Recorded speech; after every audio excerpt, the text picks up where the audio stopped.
അഭിമാനം തോന്നുന്നുണ്ട് ഇവിടെ നിൽക്കുമ്പോൾ.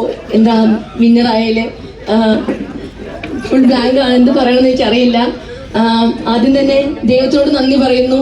പിന്നെ എന്നെ സപ്പോർട്ട് ചെയ്ത് ഇവിടം വരെ എത്തിച്ച എൻ്റെ ലോകമെമ്പാടുമുള്ള എല്ലാ മലയാളി പ്രേക്ഷകരോടും ഒരുപാട് നന്ദിയും സ്നേഹവും അറിയിക്കുകയാണ്. എന്നും സ്നേഹം മാത്രം.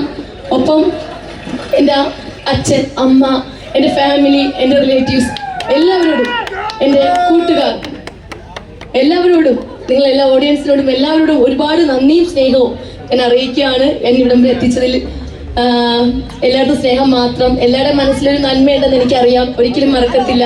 പിന്നെ ലാലേട്ടനോട് ഒരുപാട് നന്ദി സ്നേഹം അറിയിക്കുകയാണ്. എൻ്റെ ഏറ്റവും വലിയ ആഗ്രഹമായിരുന്നു ലാലേട്ടനെ കാണണം എന്നുള്ളത്. പക്ഷേ ഇവിടെ വരുന്നതിന് തൊട്ട് മുമ്പ് ജൂലൈ 2-ാം തീയതി രാവിലെ 7 മണിക്ക് ഞാൻ ലാലേട്ടനെ പട്ടണം സൗമ്യക്ഷേത്രത്തിൽ വെച്ച് കണ്ടു. പക്ഷെ എനിക്ക് ലാലേട്ടൻ്റെ അടുത്ത് പോകാനോ ഒരു ഫോട്ടോ എടുക്കാനോ പറ്റിയിട്ടുണ്ടായിരുന്നില്ല. കൂടെ നിന്നവരൊക്കെ കളിയാക്കിയിട്ടുണ്ടായിരുന്നു, ഇത്രയും അനുമോൾ ഇത്രയും വലിയ സെലിബ്രിറ്റി ഒക്കെ ആയിട്ട് എന്താ ലാലേട്ടൻ്റെ കൂടെ ഒന്ന് ഫോട്ടോ എടുക്കാൻ പറ്റാത്തില്ലെന്നൊക്കെ. പക്ഷെ ഇപ്പൊ എനിക്ക് അഭിമാനത്തോടുകൂടി പറയാം, എനിക്ക് ലാലേട്ടൻ്റെ കൂടെ നിൽക്കാനെങ്കിലും പറ്റുന്നു, ഹഗ് ചെയ്യാൻ പറ്റിയിട്ടുണ്ട്. എനിക്ക് നന്ദി പറയാനുള്ളത്, അയ്യോ ഞാൻ മറന്നുപോയി സത്യത്തിൽ. എനിക്ക് നന്ദി പറയാനുള്ളത് എൻ്റെ സഹ മത്സരാർത്ഥികളോടാണ്. കാരണം ഇപ്പോൾ എന്നെ എല്ലാവരും സ്നേഹിക്കുന്നു എന്നറിയുന്നതിൽ എനിക്ക് ഒരുപാട് സന്തോഷമുണ്ട്. I love you all. പിന്നെ ഒരു കാര്യം കൂടെ ലാസ്റ്റ് എനിക്ക് പറയാനുള്ളത്, എനിക്ക് ആരോടും തന്നെ ദേഷ്യം ഒന്നുമില്ല. എല്ലാവരും എൻ്റെ ഹൃദയത്തിലാണ്. നിങ്ങൾ എൻ്റെ നാട്ടിലേക്കും എൻ്റെ വീട്ടിലേക്കും വരണം.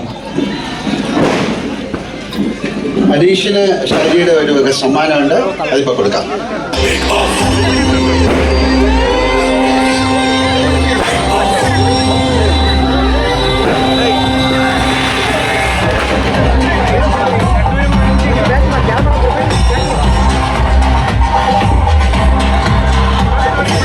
അനുമോൾ, എന്താണ് ഈ നിമിഷം